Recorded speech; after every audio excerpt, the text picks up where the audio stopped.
We're on. Everybody. Hey, we're on. Greetings, everybody. Dr. Paul here from my own Substack, as you may know, as well as men's psychology, romantopedia, women's psychology, and others. And I am here very excited because it's been a number of months, I believe, of talking with Dr. Nathalie Martinek, who's actually a mutual friend of mine and Jeremy Fox's. And we both have interest in some of the other public intellectuals out there, such as my friend Rob Henderson, whom I just finally met in person last week. That was great. We have a lot of topics we could potentially discuss. And Natalie normally is living in Australia. She happens to be in North America uh, for the week. So it was a pleasant opportunity to be in a similar time zone and not have it be the middle of the night for either of us. Yeah. Thank you guys for joining. I've followed her for some time, and I see her as an expert on narcissism. And my my intellectual path through this has been I'm kind of an old timer. I was trained in traditional psychoanalysis, Freudian psychoanalysis, 30 some years ago, and at that time, narcissism was something rich, interesting. You could dive into it. I trained really extensively in it. I've always been very interested in it, but it's always been described as unique to just what's internal to the individual.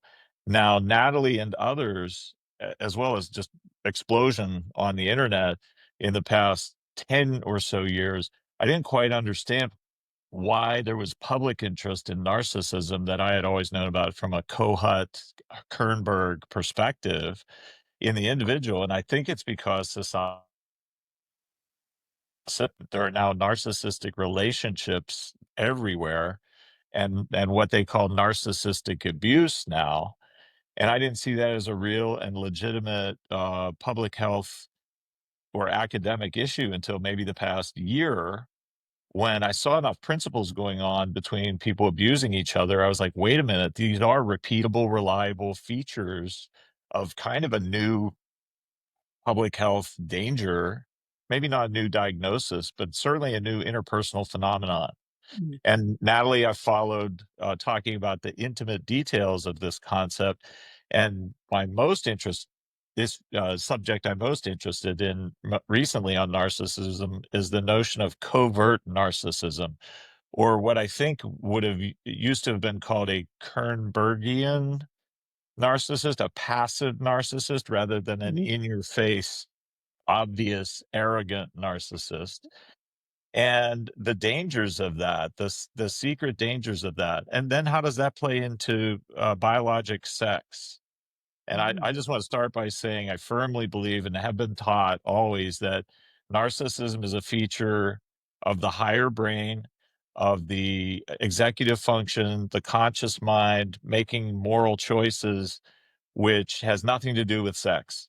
There's no such thing as narcissistic, Mm. a male narcissist or a female narcissist. Those are two separate features of psychology, in my view. Narcissism can be had by any human being ever born and is, at least to a small degree, in all of us. The question is how much. Mm. So I'll just lead with that. The applications to dating, to how men and women get along, especially I'm interested in human courtship. I'm very interested in dating and marriage, you name it. And most recently, I'm very verbose sometimes, but I'm excited. I'll end I'll end my little rant with this. You, Natalie, personally have got me very interested in a folk tale. I'm always interested in folk tales and myths to Me explain human too. psychology, Mm. Jungian style. Mm. And you got me interested in something I never cared about at all, Cinderella. For some reason, and there are personal connections in my family to this Cinderella story, and then I've noticed in tons of my patients, sometimes even myself, doing the dishes, I despise it. I hate it more than any other kind of task, like mowing the lawn or painting a wall, which are even more laborious. So why do I hate that particular task so much? And it made me think of Cinderella doing chores Mm. and then covert narcissism, especially in numerous male patients of mine, including a billionaire I won't say who. There are many billionaires in the world, but a billionaire whose wife makes him do the dishes and won't allow him to hire a person. Like it's imperative that he do dishes, even though it's unnecessary. Hmm. Yeah, so I'll lead with that. Cinderella, narcissism, covert narcissism, men and women, dating, and marriage. You Right. name it. Take your Oh pick. my Beta goodness. males. Oh my Quote the goodness. males if you want. Okay. So, well, maybe since, covert narcissism is your greater interest right now, how about we dive into that and then follow the different prongs out to Cinderella and the, you know, biological sex relationship, marriage, all that stuff. Awesome. Awesome. Okay. Okay. Covert narcissism. So let's define the way I talk about narcissism. And, you introduce it beautifully, that my focus is not on individual pathology. My focus is on the interpersonal Love dynamics it. that we're all capable. We all have the traits because they're part of how we relate to others and how we get noticed and get attention and meet certain emotional needs. It's just when it becomes a dependency and addiction where we're seeking attention all the time. We're looking at, how many followers do I have? It's not enough. What do I need to do to get more attention? It becomes a sort of addiction. Mm. And most of the time, it's unconscious in our way that we're trying to not only get attention, but remain in control. Because humans, we want to dominate, but we don't want to be dominated unless, you're in some sort of kink relationship and then there's some other games going on, but we won't need to talk about that. We Yeah. don't want to be dominated, but we want to dominate, and we're unconsciously doing this.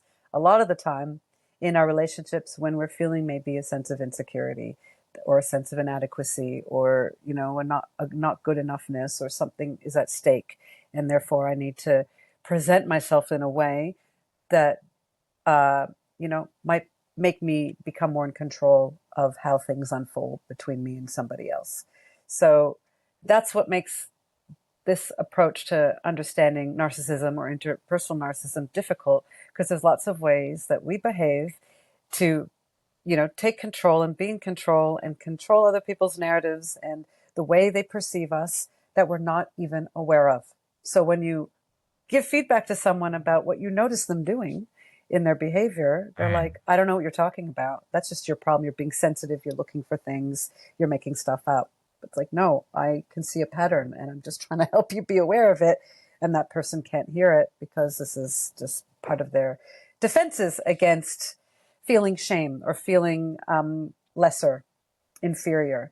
So Yes. we all play these little games. We don't know it. And a lot of our relationships, especially in higher stakes situations like workplaces or certain communities of practice, like spiritual communities or, professional communities, even online, even in our, Substack communities, we could be engaging in ways that make it difficult for others to overpower us. But what we're doing is trying to overpower them and, you know, be in charge or get ahead, whatever the hell that means.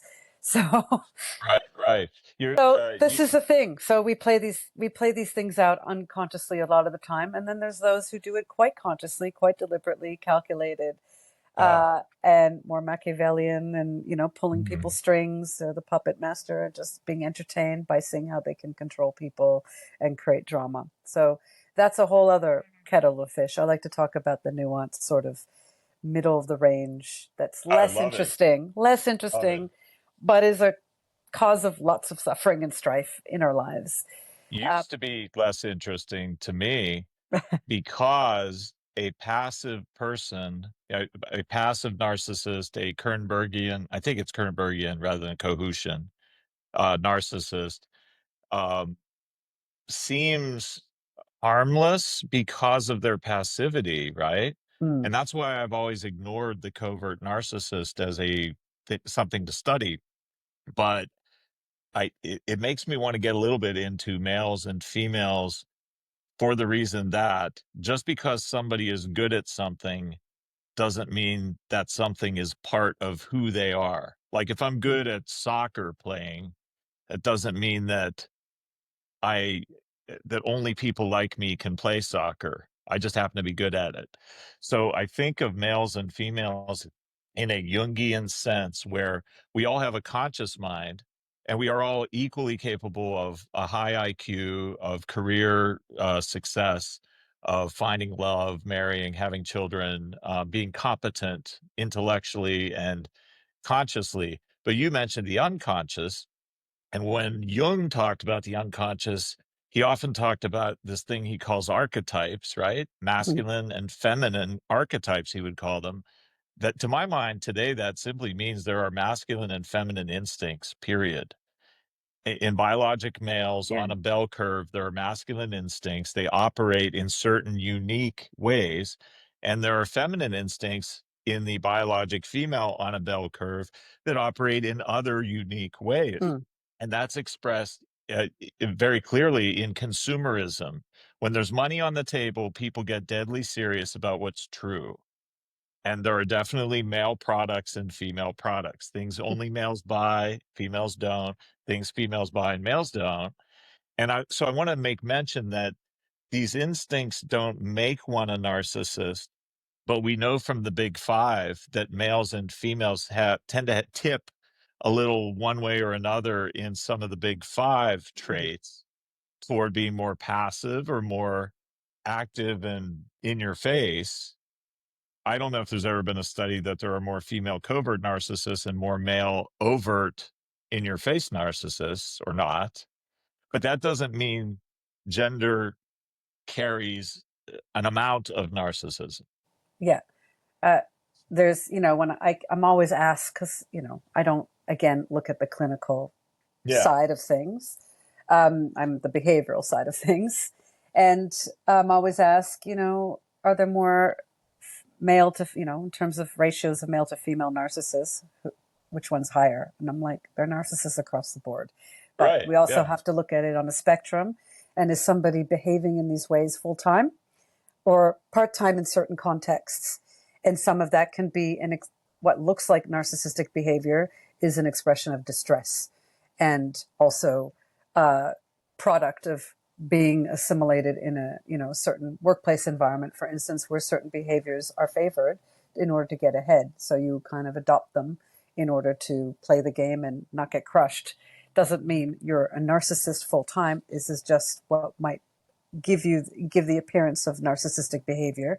And it's not to excuse the bad behavior and abusive behavior, but there's something about that context that is causing an amplification of those features or traits that we wouldn't necessarily see in that person doing in other relationships where they're feeling more secure. Mm. But where you start behaving like that, of course, it's going to filter into all your relationships because distress isn't just place based. It leaks into everything. So covert narcissism is an interesting one because, like you said, it's less noticeable, it's less suspect in people because it leverages people's sensitivity or emotional intelligence or their empathic capacity, their ability to empathize with others. And when you feel empathized with, if you're on the receiving end, you feel heard and understood, and oh, they really get me, and I'm more likely to trust that person. And that's where the problems start. Um, Mm. so that's one way. So I would call covert narcissism more of a feminized. So if we're looking at archetypes, I would call it more of like the soft control, the feminized, or archetypical feminine way of relating with others. Whereas Uh-huh. more of the overt, malignant, or grandiose is potentially more of the masculine. It's very in your face. It's very Yeah. The alpha obvious. male. Yeah, the alpha male style. Yeah. What the evolutionary psychologists call the sneaky effer. Yeah, Have you heard sneaky. of the sneaky effer? Of course, I've heard of the sneaky fucker. So yeah, so the covert is the sneaky, and again, a lot of the time they don't know that they're doing what they're doing. This is just their strategy that they developed through their life that helps them meet their needs, and unless Uh-huh. they have a massive fall from grace because they've been manipulating people and taking advantage of them, exploiting them, why would they change? The strategy is working just fine for them. It's helping them meet their needs, and when their supply runs out because the person realizes they're extractive relationship and they leave, they'll find someone else. So the way they, there's lots of different ways that somebody who expresses these covert narcissistic traits attract someone into their life. So they seem safe because of, again, the emotional, the sensitivity. They might play more of the victim, or they might be self-deprecating. So you, as someone who's maybe more confident or more assured in yourself, will feel safe with them because almost there's almost this imbalance of power. Like, I'm superior in this situation because this Yeah. person appears vulnerable and weak, and they could use my help. So it might even activate my saviorism reflex. Savior complex. Oh Yeah. boy. Or not Wow. even complex, just my desire to reach out, scoop them up, and take care of them. Yeah.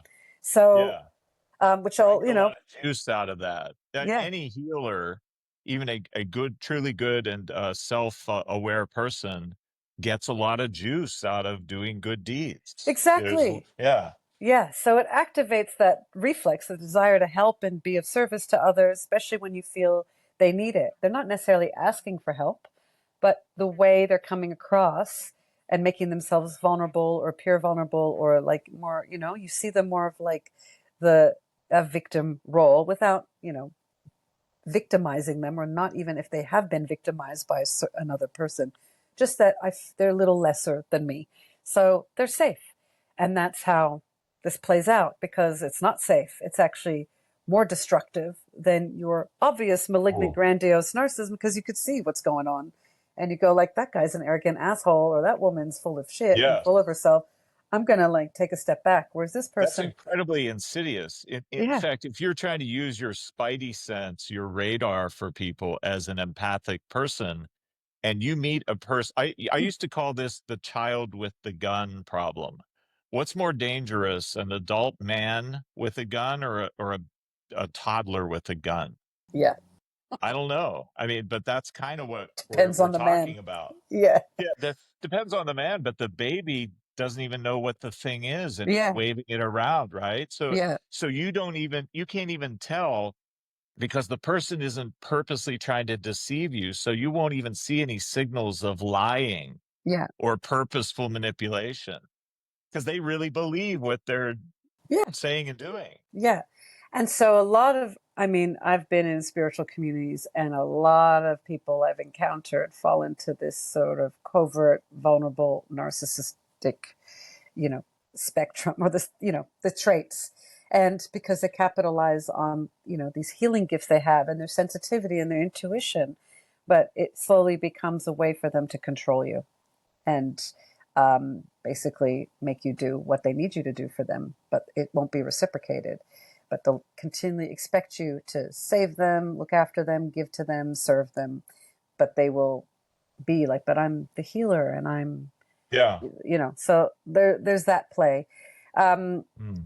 and because, yeah, like I said, it activates our rescuer reflex, that we just want to take care of somebody and look after them, even though they might be in the position of therapists. Like, they're the ones who have the Yes. authority of the therapeutic, I guess, creating the therapeutic relationship.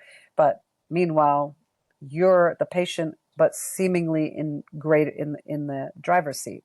So you're given the illusion that you have more power than this person who's supposed to be actively supporting you to, But work through but something. they actually have more dark power Yeah. in a way, right? Yeah. I mean, you're almost like two puzzle pieces pathologically fitting together Yeah. well. Yeah. True. It's true. I mean, you hear often of like the narcissist empath, puzzle pieces, that the narcissist Yeah. will always attract the Yeah. empath. I'm like, but the empath can be very dark themselves and attract, something else.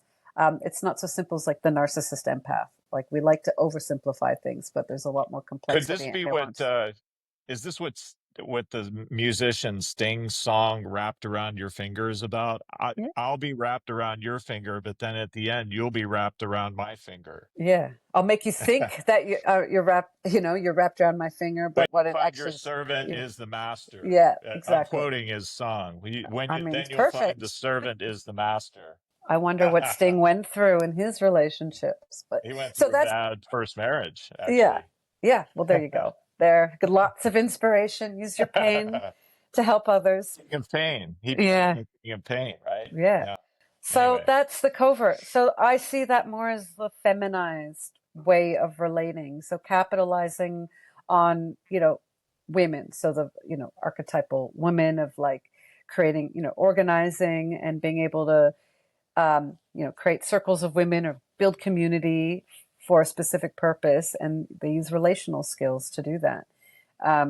Whereas men, the male approach to building relationships are probably not that deep and Hmm. more Or about, hierarchical. yeah, they are. Well, females are also hierarchical, Oh, but it's true. given the illusion that we are all equal, but nobody knows how to do Ah, equal very well. I don't it's believe through groups. equality, is not a default. Our default state is inequality because I believe, what is our first relationship between child and a parent? It's not an equitable relationship. It's a hierarchy, and the parent has to take responsibility for the well-being of that child because that child's survival is directly dependent on the abilities parent to, nurture and attend to that child's need. So our first relationship is hierarchical. That is the framework within us. So that's what we default to. Equality is scary. It's less known. We have to work actively and consciously work towards that Hmm. together as a group. And it requires a lot because we're always going to want to slide back into these power dynamics where we feel that are more familiar, the hierarchical kind. And hierarchy doesn't imply, abusive. It just means, someone has a greater power or responsibility than the other. And we need to find ways to make sure we are co-creating something. I So, would go so far as to describe males, and I'm sort of very loosely quoting doctors John Barry and Martin Seeger in London at British Psychological Society and their studies of male instincts, that if males don't have what I call a Zeus instinct mm, gratification, meaning Zeus is the top god, and mm, it's everything needs to be hierarchical for males. And it's why all these names for ranks in the military must exist mm, because males go crazy. They yeah, get completely discombobulated, disorganized if they don't know their rank. yeah, If you know your rank, you know what to do as a male. If you don't, if everything is flat, if it's a flat hierarchy, the male has no idea what he's supposed to be doing, yeah. and it's unnerving. And it's great because, like, I like to know my structure. I like to know the structure that I'm in so that I know what my role and responsibilities are. Um, unless I'm co creating something with someone, then we get to cultivate that with each other. But we all need to know what is expected of us by whatever authority in the system that we're working in. And I think it's a lot of bullshit that we think, oh, women are non hierarchical. No, Oh, women need the hierarchy too, and they so will is it a actively create ruse? it. Yeah, Is they it will fake? create it. Is it a covert narcissistic manipulative trick to say you are a champion of flat structures? I mean, I is think it it's, being tricky or is it instinctual in some way or not? I'm genuinely asking. yeah, I don't know. I think it's a little bit naive to just say, yeah, I'm the master of that because Huh. there are Yeah. power dynamics between, even in a group, between me and someone else. There's going to be stuff. Doesn't mean it's going to be tense or conflict. It's just that we're playing these games with each other all the time. But if we allow the game to set a precedent where now the person is more dominant, then it's going to be hard for me to come back as their equal or over, all I can do is overpower and then they're going to overpower. That's the games we end up playing until we're both aware of this, the game that we're in, and we don't like it and we want equality. Then we have to like check ourselves and actively work towards, non-hierarchy. And so it is possible, but it's not natural. It's not Hmm. our default state. It's work. It requires work. So that's my approach because I've seen it so many times and I've been in like a pseudo non-hierarchical group because we've been actively working on our relationship and everything else feels so different. So yeah, I think men and women, they like hierarchy. It looks different, but it's still there. Or Hmm. the way it forms is different. But yeah, so this is coming back to the, interpersonal narcissism or even interpersonal dysfunction that people are vying for control and power. People are wanting to be the authority. If it's not clear, like if the purpose of the relationship or the interaction is not clear, somebody has to take charge. And I don't feel okay when I don't know who's in charge, so I'm going to step in and take charge. So that's not I like your necessarily mention of bad. games. Yeah. I like how you mentioned games, that people play games, and games. You make me think of a one famous quote from the philosopher Wittgenstein, Mm, who said, A game is the only thing that exists that cannot be defined."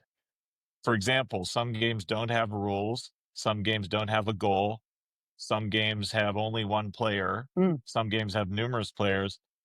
And he uses the example, throw cousin down the stairs. Have you ever played the game of throw your cousin down the stairs? And he was the cousin who got thrown down the Oh, of course. stairs.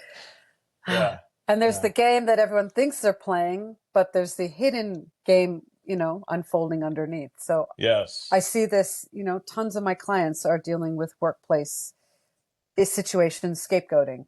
So they Mm. come into a role thinking they're supposed to do this because that's what's written in their position description and what they've signed their contract to agree to Yeah. do. And then there's a whole other game unfolding that they had no clue was the real game of what you need to do to be safe, stay ahead, not piss off the narcissistic authority. And, and it they don't know it. And they come in naive or not even naive. It's not supposed to be that way in the workplace, but that's what happens.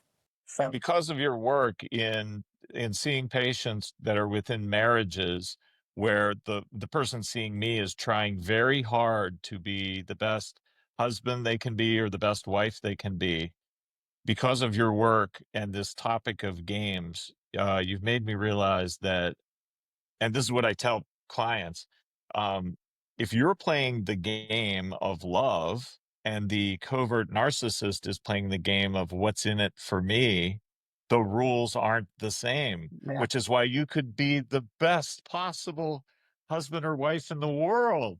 And it will not matter because you aren't playing the same game. You're yes, not playing the game of what's in it for me. yeah.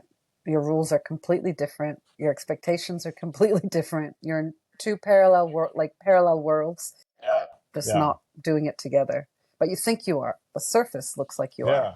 Yeah. Listener So, Camilla says to us, is narcissism learned or inherited?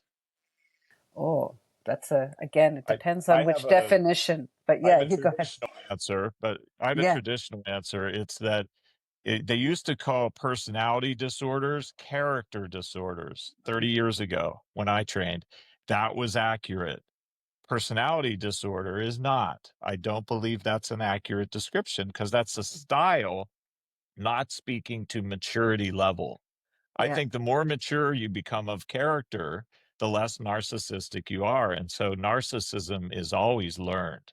Yeah. I know there are genes that may be predisposed by way of impulsiveness, frontal lobe disinhibition, traumatic brain injury can do this, dementia Mm, can do this. There are all kinds of things that can encourage you to grow or not grow.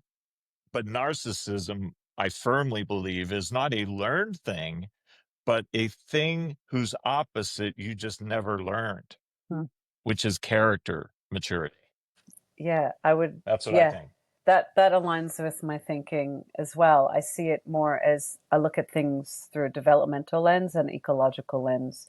So it is a stunted maturation state. So Yes. this adult is still four in their emotional regulation capacity, and throwing tantrums when they don't get their way, or when somebody says no to them, like as if they're a 4-year-old, but in this adult Yeah. bodies. So it's Yeah. very confusing because you expect the adult, they're an adult, you expect them to be mature. So yeah, it's a basically stunted emotional growth and a development of survival strategies. So some might call them maladaptive. I see them as successful strategies. If it's getting them what they want, it just makes it very difficult for everyone around them to be in relationship with them. Um, so yeah, it's a stunting and it's a developmental. So it can be learned because we're learning behaviors from those who are models to us at our Right. early Right. stages. So those Yeah. are what I call the behavioral adaptations or strategies.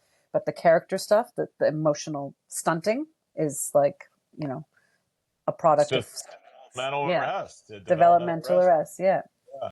Yeah. It's the old problem of the embarrassing uncle who comes to Thanksgiving, right? And Yeah. You're like, if you're oh, the child of that embarrassing uncle, then how much growth of character maturity can that parent ever give you? I think that's part of what happens in society. If your parents have only reached the mental, emotional development age of 16 and you are their child and you spend most of your childhood with them, and they can only raise you to what maturity level? 16, hmm. unless you're getting information elsewhere from teachers, from Yeah. YouTube, from heroes of yours, but mainly from your parents, at least initially.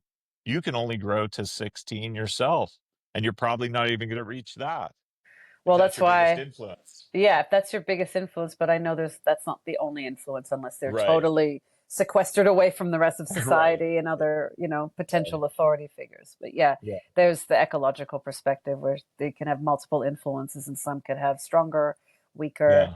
enabling, disabling. And so that's why everyone's different, even if they came from a narcissistic parent. They're not, a lot of the time, you have a narcissistic parent, like a mother daughter dynamic, and the mother is very envious of the daughter and did everything to, you know, make her not confident in herself and undermine her. That daughter can turn into the archetype, like the same archetype of the mother. But what often happens is they become like very sensitive, they're highly intuitive, and they end up being, bullied and picked on, and they would never do that back to anyone else. They're always kind of, the nice person.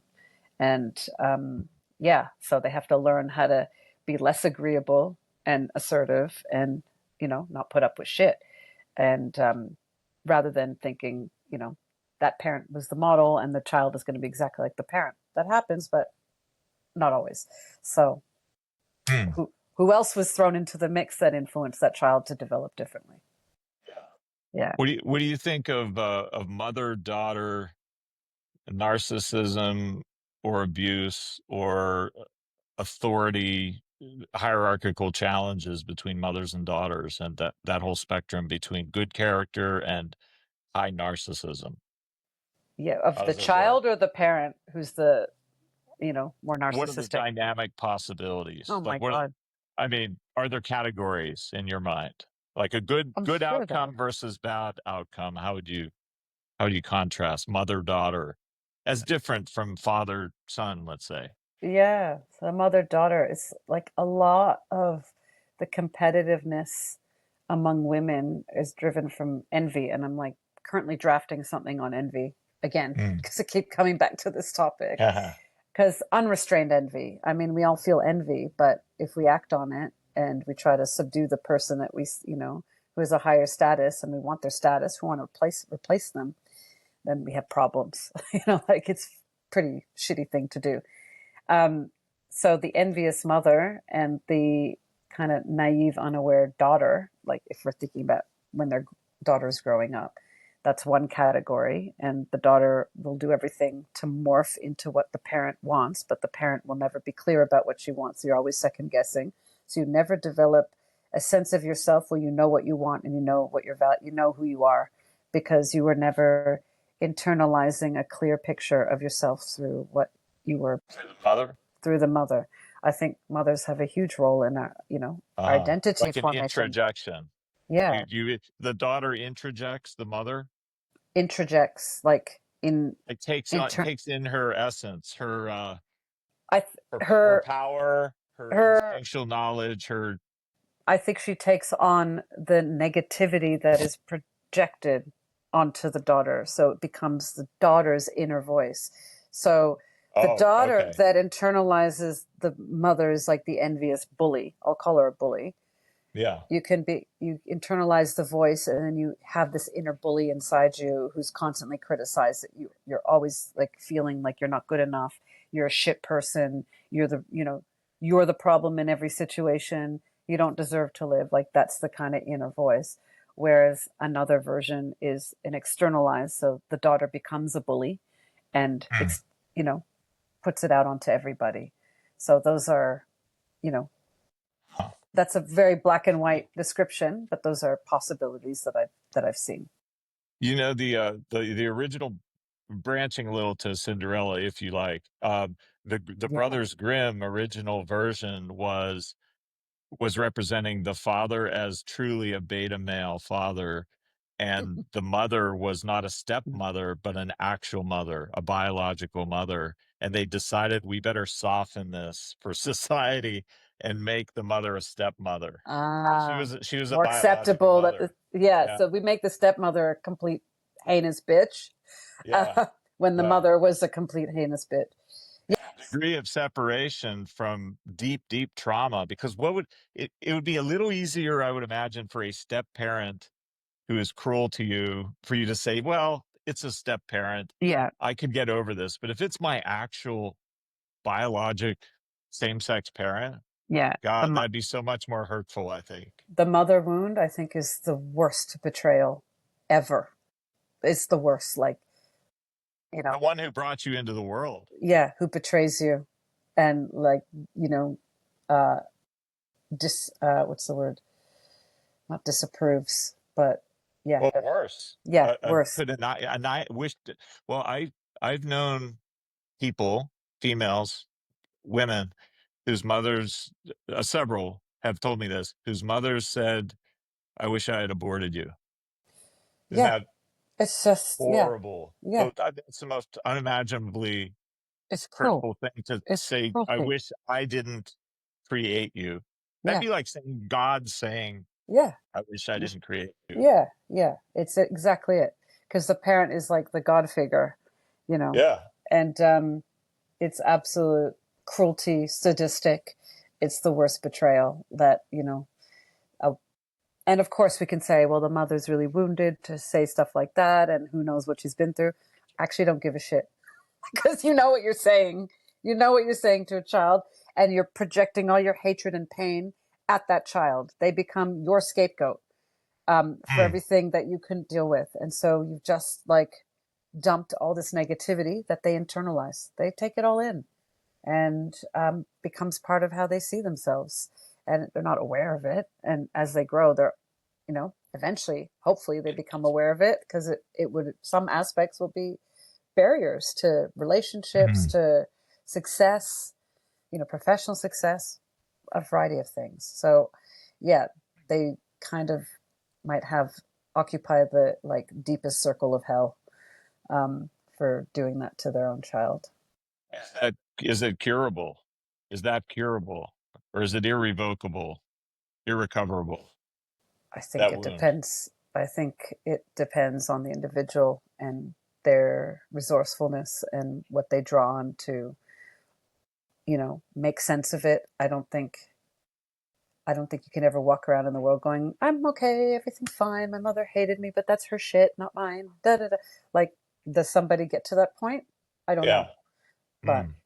I think it's lifelong work to come to a place of acceptance in yourself about, this is the mother I had. These are the reasons I understand she's like this. Doesn't excuse them, but I need to differentiate from that person and be conscious of my own self, and how their thoughts about me have no relation to who I am now.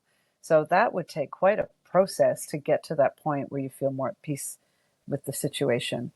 Doesn't mean you have to like it, but you go, I accept this is, what I came into the Well, world with.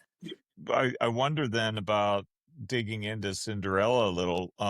What would the role of the fairy godmother be? Would it be a woman's spirituality, her ultimate good mother, her her sense of God or a higher power?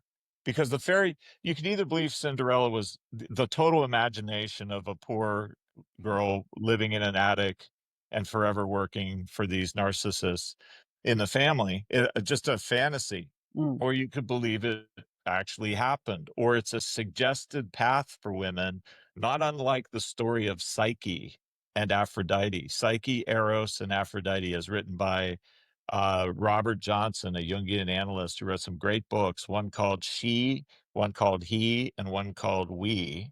Ah, And it's just beautiful ways of looking at yeah. myths to explain Jungian principles. But he retells the story of Eros and Psyche and how they marry when Eros or Cupid stumbles over his own bow and arrows and Mm. shoots himself with his own arrow and falls in love with Psyche and rescues her from being married to death. Because all the other envious goddesses wanted Psyche to Mm. marry death, to die, so that she could stop being so wonderful and beautiful and taking all the attention from the other Yeah. goddesses. Yeah. And Aphrodite was one of them. Aphrodite was the mother of Eros Yes. and challenged Psyche to all these tests, like sorting a million red seeds from a million white seeds. Oh And God. then ants come along and solve it for her. Yeah. Nature helps her. Or she has to get the wool off of these dangerous horned sheep, and what she does is she waits for them to pass by the reeds and grabs the golden wool from these sheeps. And then finally she has to go up the river Styx, and she has all these adventures that Mm. Aphrodite forces her to be challenged by. Yeah. It seems to me that's kind of the Cinderella story in a way. I see all these stories as initiation stories. So with Cinderella, and I haven't thought too much about this, it's just popping into my mind Yeah, right yeah, now, yeah. getting fresh. Maybe fresh bullshit or fresh anything. I don't know. So you get to decide, and listeners get to decide. So I see these stories as the initiation into womanhood. So Cinderella is like the maiden, and but she doesn't have her own identity because she's kind of internal. She's still connected to the mother figure. She has that differentiation process hasn't happened yet, where she becomes her own individuated self. And you have an initiation is tough. You have to go through some trials and tribulations, lots of tests to kind of discover your powerful self. And so Cinderella, what's the story? She doesn't die. I'm thinking Snow White, but there's some point where there's like some sort of death or some unification of the divine masculine and feminine. So it could be like, the prince playing a part as like activating the part of her that is like protecting her, but it's our own ability to like rely on our confidence and our resources and, a sense of agency that I can navigate the world differently than seeing myself connected to these horrible narratives that are actually not mine, nothing to do with me.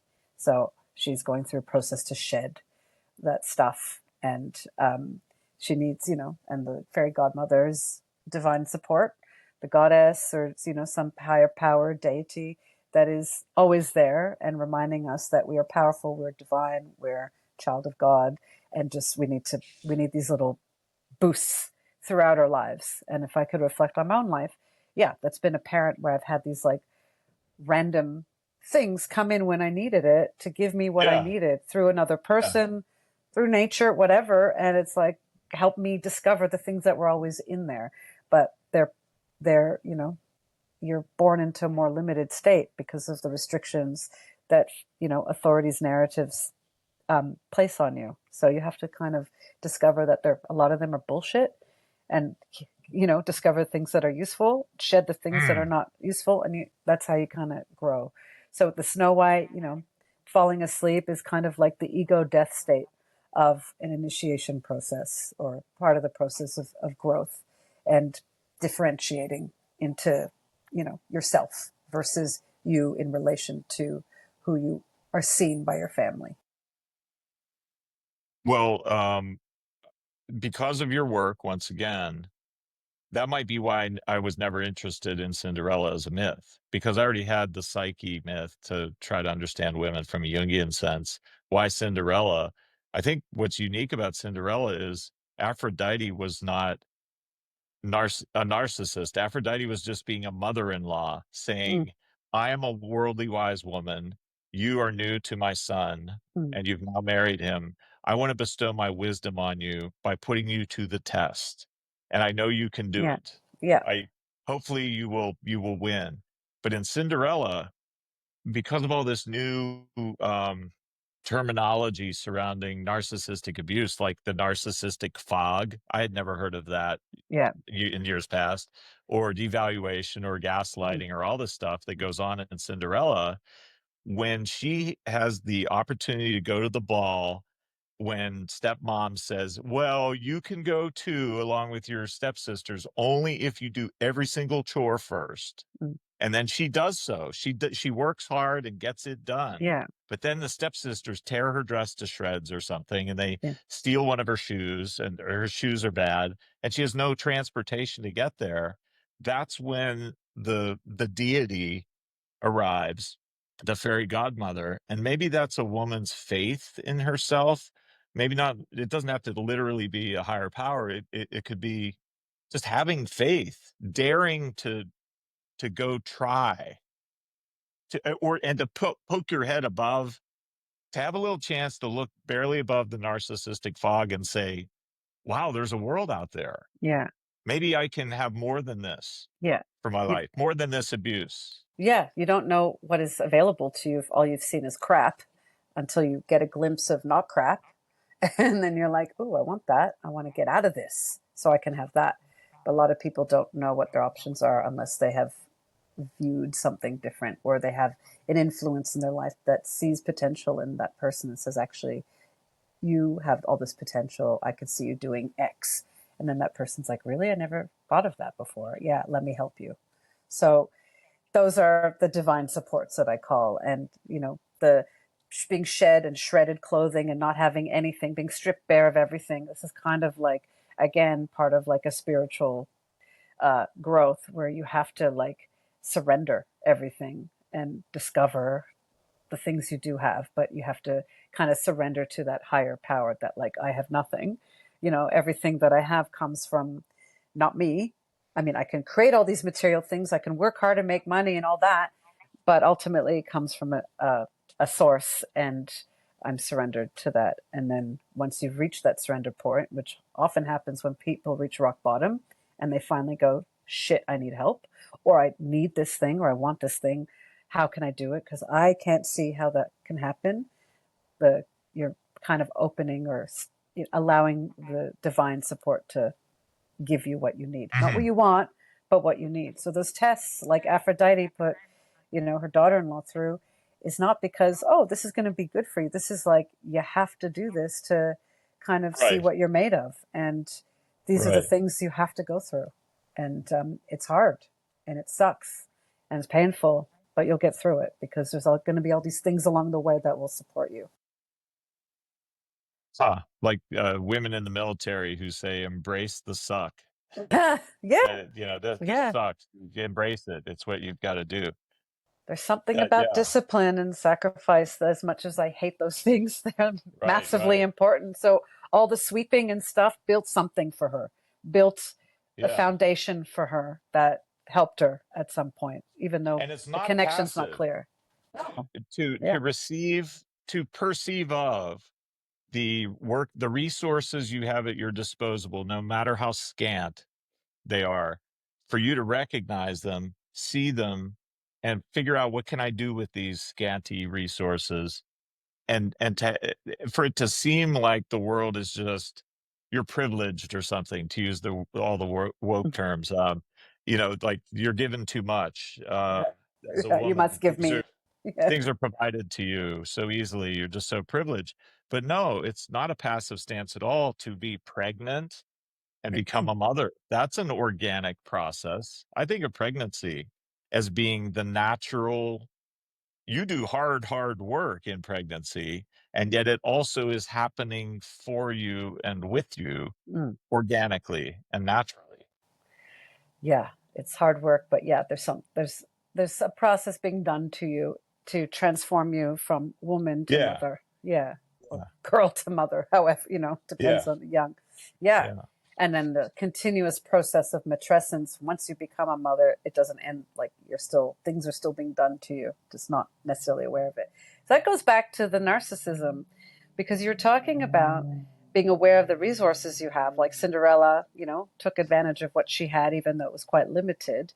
Uh, you know, there was, I guess, limited agency. But I'm thinking about narcissists. People are their resources. They don't have anything within them, or they don't work with necessarily Mm. my things. You, Paul, are here to serve me. and I'm going to extract from you whatever I can because I deserve it. I'm entitled to it, and I'm better than you. So you have to give it to me. Um, that sort of thing. Whereas those who Oh, are not engaged in narcissistic traits are more able to acknowledge the things they have and not necessarily try to burden people and try to work with what they have and see what resources they have around them, including people, but not be extractive, not be exploitative, not take and expect that the other person will always give and actually feel entitled to what that person has. what about what about men? And I don't mean in isolation. I mean, is it bad? I wish there's a certain theory out there that's about 60 or 80 years old. They would just call itself humanism, and then let's just be good to all humans and Yeah. all be equal. But a certain theory, I don't think likes the idea of Prince Charming. And I think a lot of men out there are empathic, good men who are also maybe masculine and want to serve and help and be good to a woman Mm. and would like to be considered a Prince Charming. Is that bad? And I does it make a woman dependent if she's strong enough to locate a Prince Charming and want to form a team with him Well, in I life? guess I guess these are good questions. I mean, They're yeah, leading questions. Yes, leading leading question questions. Yes. because it depends on, I hear the story, the rationale behind the Prince Charming, but there's always an unconscious driver, which is I will feel powerful if I get to play this part, and maybe I will end up controlling my woman if I'm her Prince Charming. Like there's these Sure, or I'm going to be sure. the savior, and what I might end up doing is creating a dependency. So I think a lot of people have these like fantasies of what they want to be for someone, but they're not necessarily aware of the underlying motives, and the motives might not lead to the outcome they think, where we have this, you know, mutually beneficial relationship where we, sort of I'm equitable. saying then feel free to disagree and to support it and whatever you would like to do with this topic, but I want to say by us uncoupling narcissism from gender or from biologic sex, it has nothing to do with biologic sex, the same as it has nothing to do with Yeah, being Italian or Polish or Irish. It has nothing to do with immutable traits. yeah, So I if agree. that's true, I meant to say if a non-narcissistic Cinderella, who by definition is not Yeah, narcissistic, she's a good person trying to achieve something and she's mm, empathic. And she's even so empathic that she forgives her stepsisters and introduces them to other princes yeah, she's in awesome, the actual like a story. She's saint. amazing. She's the She is saint. not narcissistic. She's the So I'm enlightened one very in the story. Yeah. so I'm very specifically asserting that I Okay. would like her to meet an empathic, wonderful Prince Charming, not Yeah. a secretly narcissistic, conniving player, I um, I would hope pickup so. artist. I Okay. I would hope so, but her blueprint, her relational blueprint is a passive father who didn't protect her from the abusive mother. So this is Okay. her blueprint. So unless she's gone through a process where she's become aware of her dysfunctional family system, um, she is highly likely to meet somebody who is more like the stepmother who might be her biological mother, depending on the version. Um, and if the wounding hasn't been like dealt with, so she's more likely to have something that repeats the structure that she grew up in, unless she's of course gone through this awakening process, and her Prince Charming is a beautiful man who's you know serves her, and they have this awesome relationship and no abuse going on. So I'd love that for her. I'd love that for everyone. Yeah. Yeah. Yeah. That's interesting. I'm new to the story, to the folklore, and I read it and viewed it as a woman emerging from trauma and healing from it by way of stepping out into the world and into her power and leaving behind the narcissist. I mean, she didn't receive EMDR in the story, so that's true. And you So can't that'd be just great if, step out of trauma. I mean, if you, it depends on the trauma but she's it's a experienced. But story. yeah, You know, it's I'm a like, story it's not saying, practical. It's not yeah, really realistic from what I know about trauma. But okay, yeah, yeah. yeah, So she steps out and she could leave her life behind, or she can forgive everyone. And so she's clear and enlightened and will never repeat the pattern because, she's kind of left it behind. It would be great if that was realistic. I wish yeah, it yeah. was like that, but we know it's not necessarily like that. Some work needs to be done on ourselves to kind of shed the things that are our signature that we don't know is there, and yet we find because we're attracted to what's familiar. And even if abuse is familiar, it doesn't register as abuse necessarily until we've spent time becoming aware of the Huh. situation and reflecting. But being aware is not enough. It's not sufficient to prevent you from falling in love with someone who's just like the abusive parent. You still have work to do to like look for the early warning signs. Like grooming is a major first step in these quick love stories where there's instant attraction, and the man led the way and was giving all these gifts and love bombing and all the typical things, and the woman went Yeah. for it because she was looking for a Prince Charming to save her, because she's got this fantasy of what her romantic life, what a partner would be like. And then very soon she sees the dark side of this person once honeymoon phase is over, and then she realizes, shit, I'm with my abusive parent. So part two of Cinderella is a streetcar named Desire. Yeah. uh, No, hopefully not. Hopefully she's had the full awakening experience and the whole trauma healing, and boom. Or maybe, huh, the story was abridged and we missed like a whole section in the middle. Like they're like, nah, that's too long. Let's just keep it short and make it happy. huh. Interesting, interesting. Well, I don't know where to go from there because it's like tragic no matter what, almost. I mean, Well, is these there, fairy tales are pretty dark. They're like, they they're, are, yeah. they're also, I think, talking about like we tend to romanticize and glamorize like spiritual things and the mysterious, the mysteries of the world and nature. It's so beautiful. There's some sinister shit there. There's some really evil forces that kind of, you know, have a go.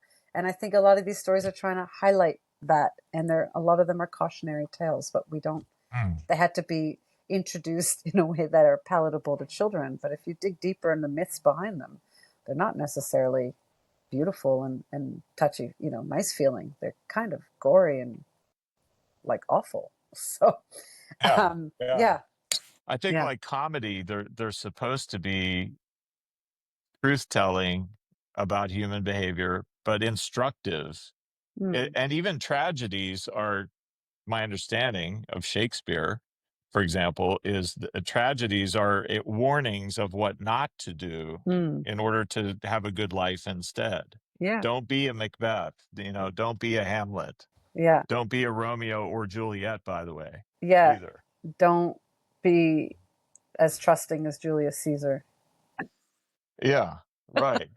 So they're instructive. So what does Cinderella teach us then, if not you're just screwed as a woman? Like you're going to be traumatized, and there is no Prince Charming, it's imaginary.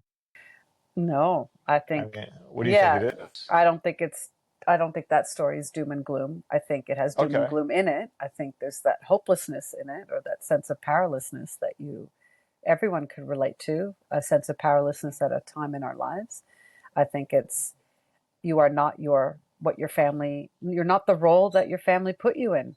You're not the role that you were born into. You're, a sovereign being, but you kind of have to shed the role that you were born into, and step into the sovereign self and own it. Right. That's how I I understand it. I hear you, and I have my ultimate question for you. Maybe what all this has been leading to on my end. Uh, I wonder about my billionaire Yeah, friend yeah, yeah. whose wife demands that he do dishes and cannot hire somebody to do it. And he's a wonderful guy. He's a Prince Charming, an empath, and also highly successful.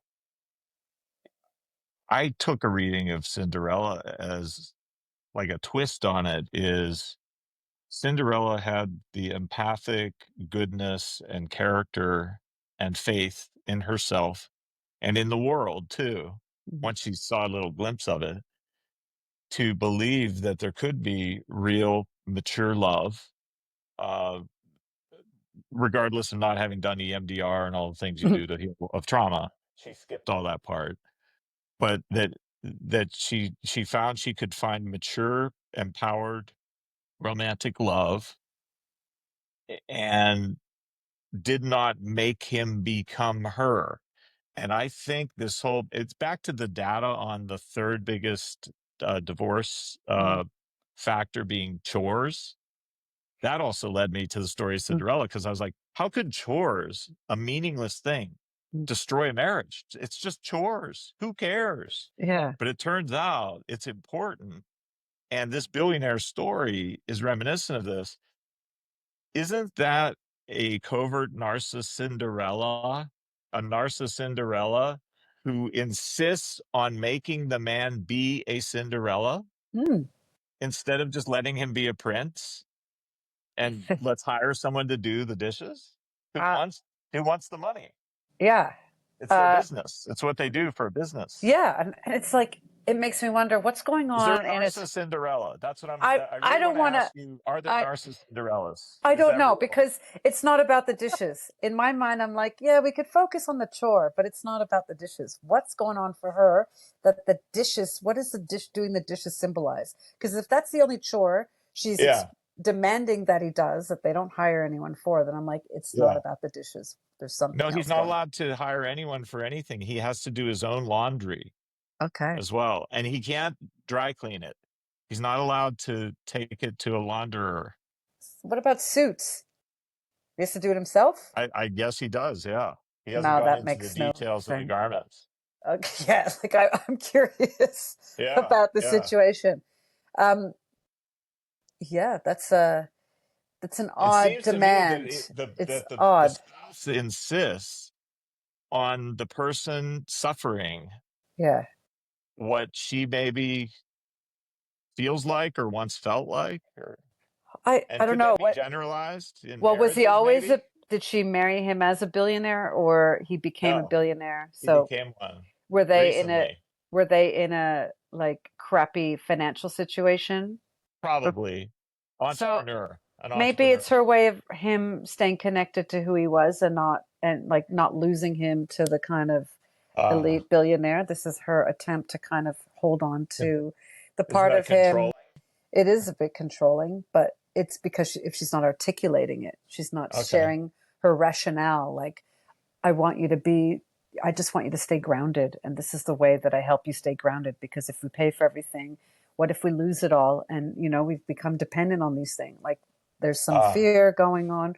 So I'm curious. So part of the yeah. problem between men and women, and I see this, I have two teenage daughters married to a man, and a lot of men are so, they take things at face value and literally, and again, I'm generalizing, so please forgive Yeah. me, not all men.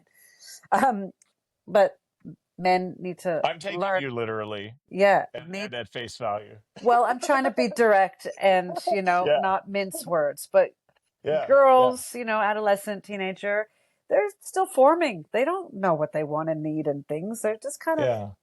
talking a lot of crap. And it's Huh. not necessarily what they say, it's the like energy and the meaning behind it. So I keep trying to like teach my husband to speak womanese. I'm like, you'll have a much easier time relating to them if you understood that it's not just the words that they said, and recalling the words is sufficient when you're like trying to get through a conflict. It has to understand the feeling behind it and what they're not saying. You have to kind of be curious about the emotional stuff driving everything, because we're not rational, we're emotional, very irrational, and a lot of things we say we want are not exactly what we actually mean, but some people can't articulate it well, so there's some decoding that can go on. So I wish men spoke womanese or better. Yes. We'd have maybe a little easier time, which is annoying for men to have to decode when the woman, he just wants the woman to stay straight, just say what you think and feel, like this, get it out, don't play these little control games with me, just say what you want. I'm hearing the man then speak manese translation of a language he doesn't understand and saying, I don't know why, but she's making me do this and I Yeah, have no idea why. And yeah, it seems harmful. I don't like it at all. I don't feel appreciated. yeah. It's like it's not about you and you're taking it personally. Like that's the mistake. Don't take it personally. It's okay. I wonder what's going on for my wife where this is really important to her. Like, why would this thing be important? What would she be wanting for Yeah. me? Does she want me to stay grounded? Does she want me to, not forget who I was? Does she really want to keep hold of something because she sees it slipping away as we've stepped into a mass, like ridiculous wealth? What, like maybe, what if we lose it all? I don't want, Right, there's right. fears, there's fear of change. There's that behind lots of stupid demands. Yeah. I mean, I guess your take, I almost see it as mirroring my take of Cinderella. Your take of the billionaire story is optimistic that the woman has good intentions at some level and she's just trying to keep him grounded. And I was optimistic that Prince Charming really is a saint, a wonderful, wonderful man Yeah. who sees the beauty, the inner beauty, not just the outer beauty of Cinderella. He sees the inner beauty. That's my take on Prince Well, I Charming. mean, here's the thing, right? This is where my like bullshit radar goes off. Okay. All right. Where it's like, okay, you have a client, he's actively working with you, he's paying you for something, and he's also going to want to make sure you're on his side, and he's going to present certain things in a way so that you like him, or that you are part of this kind of uh, Ecosystem. Yeah. ecosystem where you're playing a particular role, and you might think you're doing therapy with him, but there's maybe a different role, which is you need some reassurance that he's not an asshole, and you're playing that part, and he's done a lot to groom you to see him as this amazing saintly man. But if we were to talk to his wife and go, tell me about this man, is he a saint, because this is what I see, she'd be like, yeah, I could see how you see that, Sure, and it's there are these not other couples things. counseling. And You're then right. there's, It's not yeah, couples counseling. so you're getting a very biased, unless you're somebody who challenges a little. I'm not saying you don't, but starting to go, well, what do you think she's wanting out of this, or what would be behind that? um, Yeah. you know Yeah. uh, then we're only getting a very biased view of what he wants you to see. Yeah. Um, what had popped to mind there was whether it's a male or a female, the individual person has a right to be looking for what they want in a mate. They Yep, do. they Everyone do, does. for sure. And Yeah, it was presented to me kind of like that, that yeah. the person did not like, they need to talk, obviously, or maybe get therapy, couples therapy, Mm. but the person didn't like feeling the way he was made to feel It's just a or feeling. Just a interpreted. feeling. Yeah, just a Yeah, feeling. he didn't like it, and it's perpetual. It's ongoing. It doesn't Yeah, go away. yeah. So there's more to it for him too, because it's again, the feeling is giving him, like the thought is giving him a feeling, or the action that the demand she's making is giving him a feeling. And I always go, Yeah, feelings are bullshit. There's a narrative stuck in there that is like distracting you. What is that narrative? What is it that this feeling is telling you about her and your relationship? Because it probably is not true. It's just something is like getting in the way, because you're not yeah, understanding each other, because they're both irrational things. Do the dishes. I don't want you to hire someone. I need you to cook and clean and do all the stuff, which yeah, is like, can sound reasonable, but when you have the means to not do it, it doesn't sound reasonable. But then he's having a reaction to it. What is behind that? Is he feeling controlled? Is he feeling like, I should be the king of the castle? I married someone who would serve me, and now I'm being demanded or dictated to? That's not the agreement I signed up for. Or that's not, so there could be that. It's a yeah. power game between them. There's probably way more detail to it, but the literally what was explained to me was, yes, he's not putting himself in the shoes of the spouse and wondering, well, what does she really mean behind these demands? But his perspective is, I really don't want to be doing this when my time is now better spent for the benefit of our family out in my business, my billion-dollar business. That's where my time is way better spent, utilitarian style, for the family's welfare. So here we go. So he's Yeah, making a justification about the less I have to do in the house, the more I could spend on my business. that's right. Whereas she's Yeah, like, I want you in the house because then you're staying connected to us as a family and not letting your business take over. So this is my thing to keep you here. Because yeah, if you're not yeah. here and you have some stranger in our house cleaning, I'm not going to see you. And then what else are you going to delegate and become more and more distant in our family? So maybe that's that fear. And I think it's totally reasonable fear to have as people amass great wealth. The pressures continue to, the Yeah. pressures build, and then it can create a division, greater distance between husband and wife and husband and, father and children and all that, because the Well, I guess business that's a takes talk precedent. about satisfaction. What is your satisfaction point? Is it a billion? Is it 2 billion? Is it 10 billion? Where does it end? Yeah, And you're you can billionaire. settle Like, into enjoying the yeah, just family. enjoy it. Just enjoy it. How much more money do you need to make? Oh my God, enjoy it. But that's not my life. It's Oh, their life. But yeah, I'm thinking it's not about the dishes. It's about, yeah, she wants to stay connected to her husband and she wants him to stay grounded. And she may be seeing signs that he's already kind of distancing and scaring yes. her. Interesting. Wow. To be continued. To be continued. What? Let me know if I was completely off or accurate. No, I mean, I don't think there's a right or wrong, but the one thing I'm seeing as a clinician in our discussion of these narratives from whether it's fictional character or a real person, the male the male experience and the female experience are clearly different, and their ways of communicating, at least middle of the bell curve, are different. And we can imagine a happy ending to something or a sad ending to something in every case here. And whether it's the billionaire or the billionaire's wife or the Prince Charming, we can assume goodness of these characters, and high character, empathic nature, or we can assume severe narcissism on the other end in Well, any of these characters, male or female. well, we're going to see what we want to see. We're going to Huh. interpret things through our own unique lens. And if there's you hear ferret, you hear, wicked, you hear stepmother, and our constructs about stepmothers already get conjured. So we're like, oh, she's Right, an right. automatic bitch psychopath when she might be the sweetest woman alive.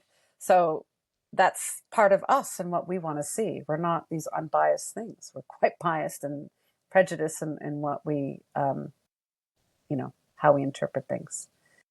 I'm just getting some power here. Can Yes. you can we Keep maybe end with this? Can you tell me a little about your model of shame, or your theory of what is shame? Oh my Because I think it's goodness. relevant That's a to long, yes. narcissistic injury. Yeah. Is there a way to summarize in a nutshell what is shame in your definition? Yeah, I can. I just saw Dr. Simon Rogoff's comment and about the Oh, billionaire, and he said he didn't make billions being an empath. ah, Yeah, I know, right? oh, Simon, What? Simon, Simon. you cut us to the quick, Simon. Yeah. Okay. So, do I have a quick definition of shame? So, I think so. I've written quite a bit about shame, and I'm like, okay, how do I summarize this? Because it's been a while. So, shame is an emotion that we tend to experience as I'm not good enough, I suck, uh, you know, low self worth. It comes about when we're feeling insecure, inferior, inadequate. There's something at stake, and we might think we're not up to it. There's fear of being excluded or, like ceasing to exist, being overlooked, being rendered invisible, being rendered insignificant. It's quite existential. The Hmm. way the way we react to it. And it has a bad rap. People call it toxic emotion, negative emotion, and I would disagree with all of that because it's a very instructive emotion. And what I mean by that is it gives us an indicator of our congruence between our congruence. to our moral principles. So the things that we value, that we use to guide our actions. And when we act against our principles, or we are perceived to act out of alignment with external principles or rules, and there's a shaming, even without a shaming, the shame can be triggered. So I talked about 3 different shames. So it's basically letting us know how aligned we are with our moral compass, with our moral principles, or whatever word you use to describe your conscience, and it's your behavior or your actions aligned with your, like, the state of your morals. So am I an ethical person when I told that person to fuck off? Well, let's look at the situation. That's not something I would normally do, but I was having a bad day and they just pushed me over the edge, and now I'm feeling pretty shit about myself because I violated my own You principles. violated your own Yeah. principles. So Okay. some people might go, I feel guilty. I feel guilty for doing that. But the feeling, the essence of that feeling is shame, because it's like I'm a bad person because I didn't live up to my expectations. It's not just what I do, it's Yeah. it's who I am. It's who Like I when you am. said Yeah. existential. It's how Yeah. I present myself in this world and the status with which I'm perceived. So if I'm somebody who needs to climb in status for me to feel successful, well, if I haven't attained that status, or if I'm unsatisfied with my current status, I'm constantly going to be driven by shame. I'm going to be like, I'm not good enough yet. I'm not good enough yet. There's more farther for me to climb before I am good enough. But you'll never be good enough, because there's always a higher rung. Hmm. So I talked about 3 different shames. So I've Yeah. kind of structured it. And should I keep going? Yeah, absolutely. Okay, so there's shame 1, 2, and 3. So shame 1 is kind of like the standard shame that we see, that I enter into a group, or I enter a classroom in a new school. I don't know the rules. I don't know anything. And then I do something and the teacher's like, you actually did that wrong. You shouldn't have done that, and I get like a detention, and I'm like, but what did I do? So I feel bad about myself. I feel awful because I broke a rule and I was like shamed for it. But then if I were to step back, I had that maturity and I was able to step back, I'd be like, wait a minute. I didn't make these rules. These rules have nothing to do with me. They're expectations that I had nothing to do with. And I have to, like, you know, conform. I have to, be compliant to these rules. And because I didn't know that they were there, I didn't know I had to, I'm feeling bad about it. That's stupid. These have nothing to do with me. It's someone else having something, or I violated something Yeah. that had nothing to do with me.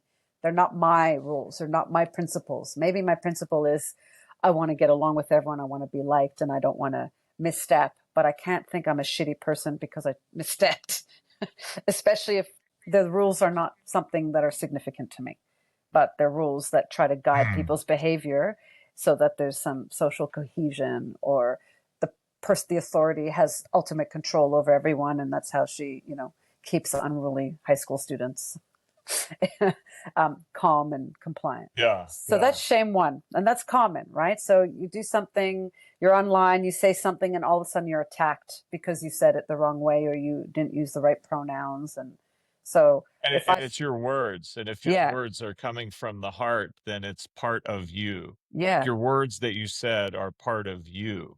That's yeah. what makes it existential, right? Yeah, it's a reflection of me, of my It's you. identity, of me. Yeah. So now Yeah. you're not just shaming my words, you're shaming me, or I'm Yes. feeling Yes. ashamed even though I don't believe I violated my principles. So that's the shame 1. So there's a reaction, and because you violated something external.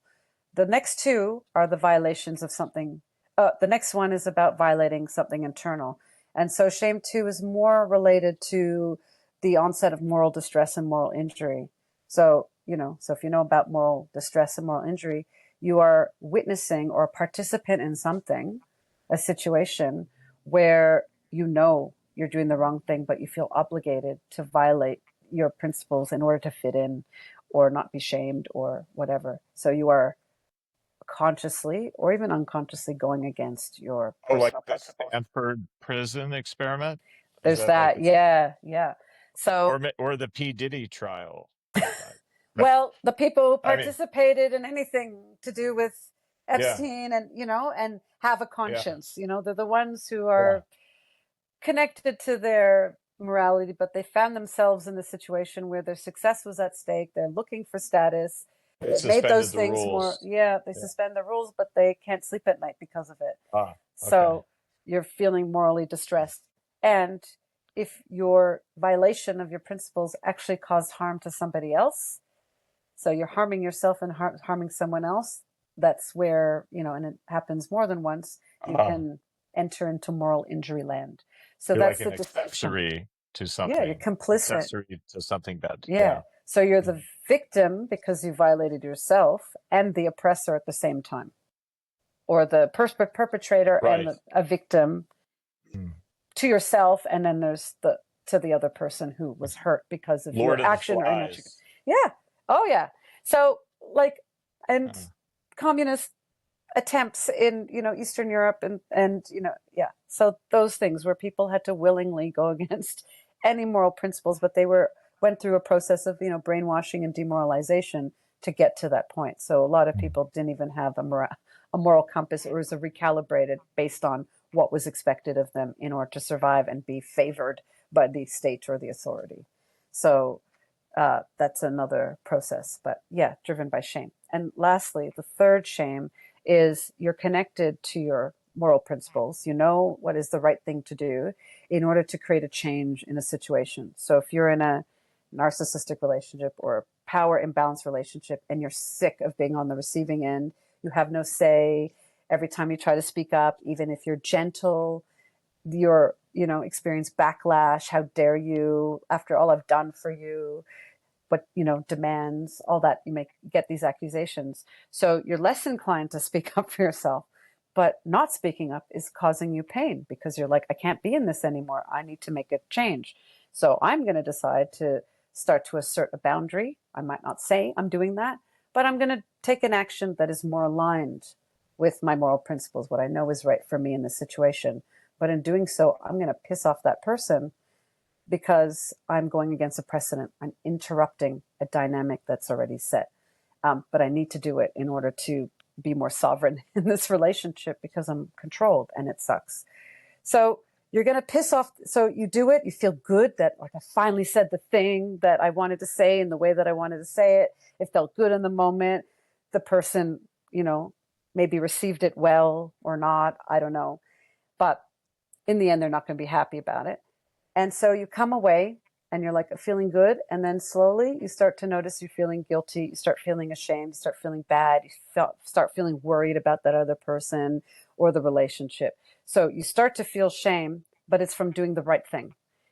And so that shame is mhm. different because it's like an emotional contagion. It's not your shame, because why would you feel shame when you did something that was totally aligned, totally congruent with your moral compass? You followed it really Would well. it be that I think of cults and cult behavior? Isn't it like a person who's not totally out of the indoctrination yet, Yeah, the you're not. manipulation, the Yeah, narcissistic fog? yeah, you're taking a step towards exiting, but you're still in it.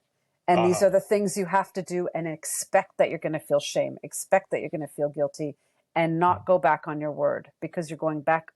You're violating, your principles again by going back on your Right. word, because you're Right. trying to protect that other person who is just going to keep repeating the same thing. So the shame is part of that process of aligning, but it's not your shame. It's that other person, because in a emotionally connected relationship, even if they're causing you pain, the dominant person, they are kind of manipulating you. And I know this sounds a bit whack, but I'm going to talk about emotional contagion and vicarious emotions, just like vicarious trauma. We internalize things from others, and we start to, because we're seeing them as the authority and our role is to protect them. So they're kind of giving instruction to us like, you are supposed to protect me. How dare you go against our agreement? And now I'm going to be angry, and you're going to want to go back on your word and serve me again. So that's kind of like the underlying energy between me and that person. Mhm. So what I tell people to do is, if this isn't your emotion, if this isn't your shame or guilt, just take, you can find out. So take a breath, and tell your body to get rid of anything that isn't yours, and like send it back to that person or send it into the air. I don't care, into the sun. Take a breath. And every single time, without fail, and I've done this hundreds of times, the charge of that emotional state has diffused, like just released. So it's not your emotional stuff, it's theirs because they're having a reaction. You can call it a narcissistic injury, and you're feeling it because you're emotionally Yeah. tied to them. You've formed a bond, and there's like energy that flows between you two. And that's how they manipulate your mind. And that's why you keep thinking of them, and you have thoughts in your mind that you think are your own, but they're not. And so until you've broken the spell, come out of the fog is they're not, it's not, they've kind of taken control of your psyche. So you have to create distance so that you regain access to your psyche and So the create fog boundary. is a form of shame then. The fog is like false shame, not false shame. It's just a It, confusion of yeah. emotions because you're trying, you can't distinguish between what's yours and what's theirs. It's all in there, but they're infusing you. You're not infusing them because they're dominant. Dominance flows to whoever's more passive. The passive person can't flow to them. The dominant is like in control. So they slowly take over your mind. They totally take over your actions so that you're fully in service to them. This is what happens in cults. This is what happens in abusive relationships. You have no say. You are completely controlled in some cases by that person, but you don't realize it. You don't realize how they are controlling you. You think your thoughts and feelings are your own. So this goes into, well, how do you prove that? All I could say is once you come out of the relationship and you start doing the work to build some boundaries and create some distance, you regain access to your mind and you realize, oh my God, none of this was mine. Mm. Wow. Yeah, what a uh just like both apocalyptic and ecstatic situation that would be, because you're both leaving a world of abuse behind, but feeling guilty moving into a new world of possibility Yeah. if you escape these things. Yeah, because your guilt Mm. is about protecting the person who, Yeah, ironically is hurting you. But this right, is, you're right. going back into this kind of Trauma bond. your Yeah, trauma bond. You're going into survival mode of the child requiring the adult to look after you, but you're not the yeah. child and they're not your parent. You have to come out of that dynamic. You have to kind of see it for what it is to start to free yourself from it. And then you regain your autonomy. Uh, I just noticed your headphones. How are you with having the headphones on Yeah, they're for good. this long? Yeah, I'm They're used to it. okay? Yeah, I'm used to it. Okay. We've been Okay. going for an hour and a half, and Yeah, I'm yeah. like really surprised how many people are here, and it's really cool. Thanks, everyone. Yeah. Yeah, quite. Quite. Yeah. I mean, we have a lot of wonderful people on here. Yeah, it's Know beautiful. from know from elsewhere. Thank Yeah. you guys for joining us. So, what do Um, you think about all those shames? well, I think it's really sophisticated the way you've laid all this out. I tend to think, in looking at any new model or any existent psychologic models, I tend to go to the evolutionary psychologist triune brain model, even though it isn't literally areas of the brain. They call it the triune mind.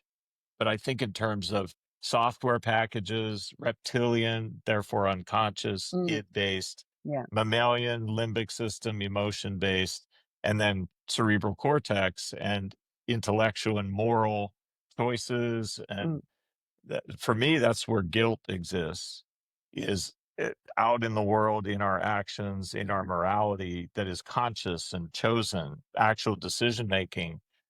But I want to know what you think of. I told you up front that I also have an idea about what I think shame is, and it's the opposite end of the brain from yours, I think, because I see it as being pure existential, like you, pure identity based, mm. but very primitive to the degree that I think every single experience of shame is A, traumatic, and B, gender based. And the Oh, reason I think interesting. it's gender based, otherwise I wouldn't even call it shame. It's something else. It's guilt or some other thing.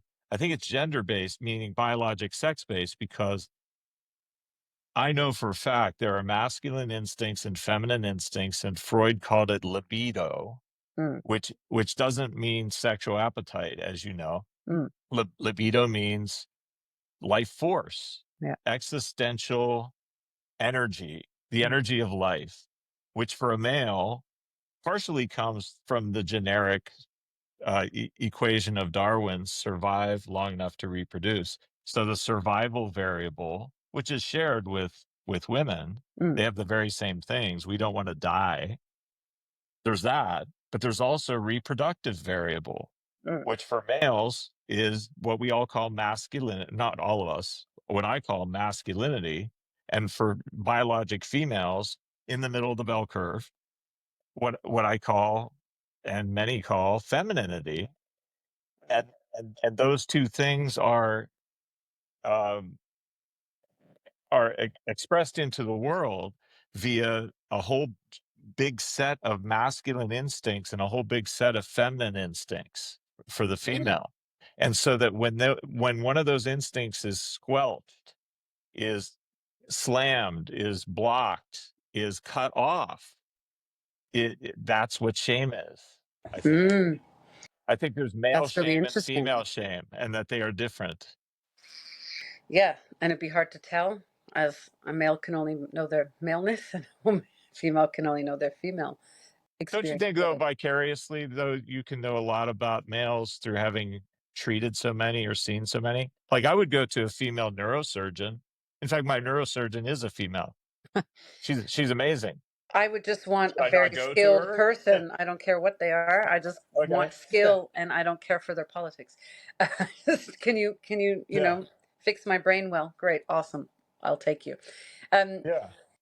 Yeah, I think the one thing I left out, because it's very individual what you're talking about, and yeah, it is instinctual. Like when you, because all those things, those instincts of like feeding, like protecting or defending yourself, running, nurturing, to stay alive, those are primal. And when those are Yeah. interfered with, you go into shame mode, like, I'm not going to live anymore. I'm going to die. So that's, yeah, I agree with that. Being a parent, Yeah. like somebody can shame Mm. your maternal abilities, Oh, we my could do that. We could my do that so well paternal on our own. abilities. Right, right. Mother shaming ourselves and our parenting. But the thing I didn't mention is that, Yeah. and maybe it's like my higher order of shame, I don't know, that it's a social emotion, because we don't exist in a vacuum. We exist in relation with others. So the Yes. way we perceive and understand ourselves and our acceptability is really dependent on how the world sees us, how others see us, our relationships. So it's like a social monitoring tool to help us conduct ourselves in ways that will enable social cohesion and perpetuity of our community, our clan, our tribe, whatever. So it's a way of modulating our behavior. So that's part of it. So do you think it then must come from others? It Same, doesn't does come shame from come others. from others?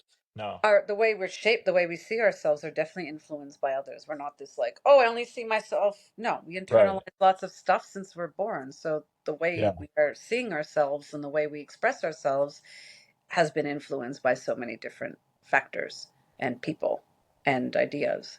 So we are trying to constantly live into these external forms and the way, or the external guides.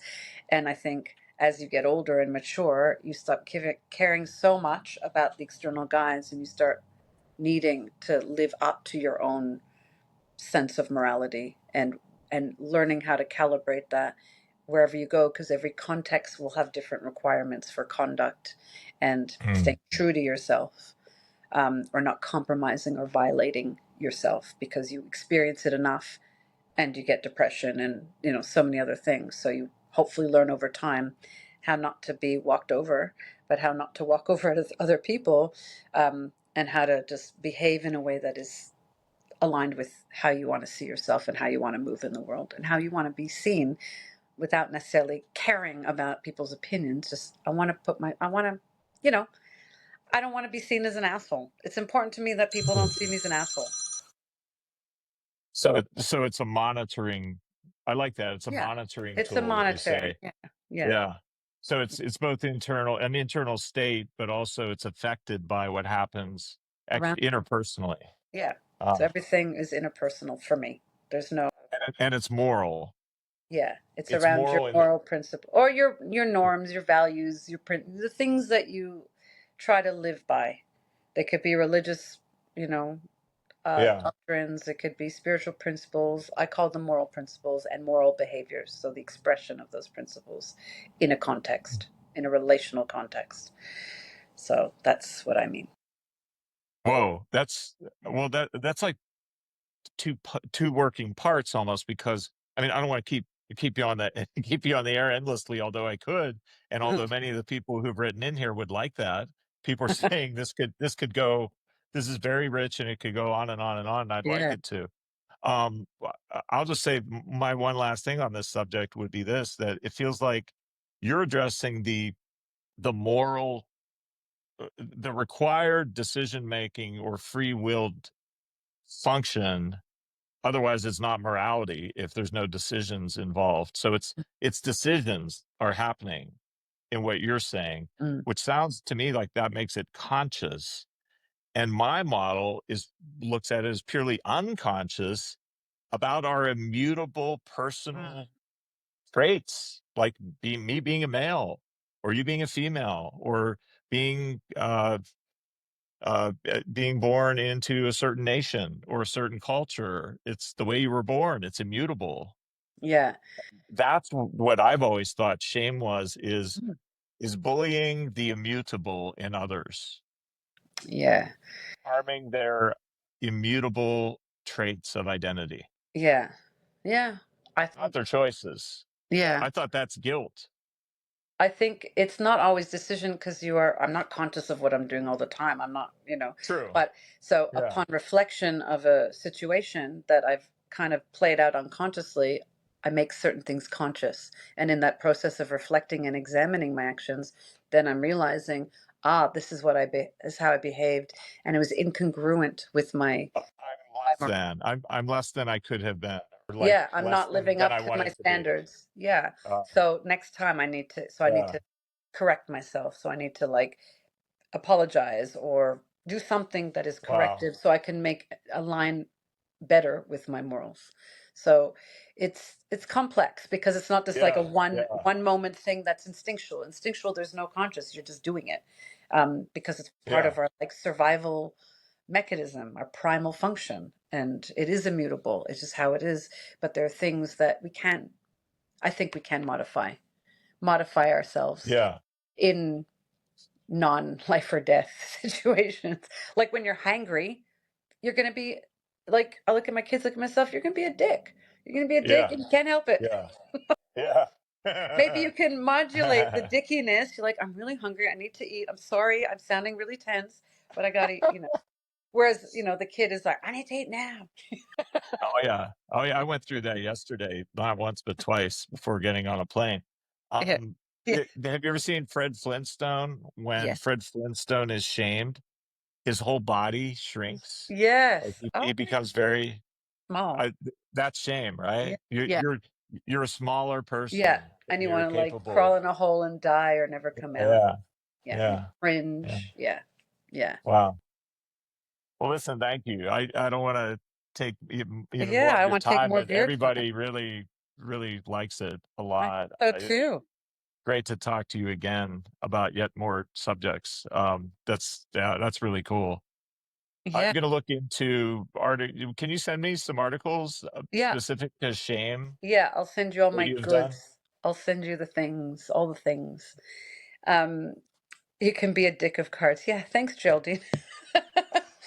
And I know Philip had a question about the difference between anger and rage, but like, I gotta go. That's a Oh whole boy. other Yeah. conversation. Oh yeah. Oh yeah. Thanks, Well, Paul. thank It's you been so much, great. Natalie. Finally. It has been great. Yeah, I Yeah. really appreciate it. Let's I talk love again. hearing your perspectives and how you approach things. It's been fun. Likewise, Substack, we just, me and three other men discovered only three people fit on Substack. You can have three people. Oh, I'd like to go on with you and Jeremy at some point, yes. like I have know. a three-way Threesome. conversation. Yeah, We should threesome, do that. three-way I know it'll conversation. be all about relationships. Yeah. Wow. I love it. Thank you. Well, we could talk about jobs and career items as True. well. People care a lot about that. That's true too. That's true. Who knows what direction it could go in? We never know. Flintstone, Romeo and Juliet, Shakespeare. Who Cinderella, knows? Cinderella, billionaires. billionaires, Oh man. beta billionaire, the first beta Yeah. billionaire. Beta males. Yeah, it might be. I hope he's not Hmm. listening. Well, it's a friend, not a clinical client. Okay. This I is a hope he's still friend. listening. Just a friend. Still a Yeah. friend. There are many Oh, billionaires in the world. I think there's a million of them. oh, Um, oh well. so who Yep. knows? Who knows who it is? Who knows? All All right, Paul. right. Thank you. All right. You have Take a care. Thanks wonderful everyone for weekend. listening and watching. Absolutely. Thank you, Natalie. Bye.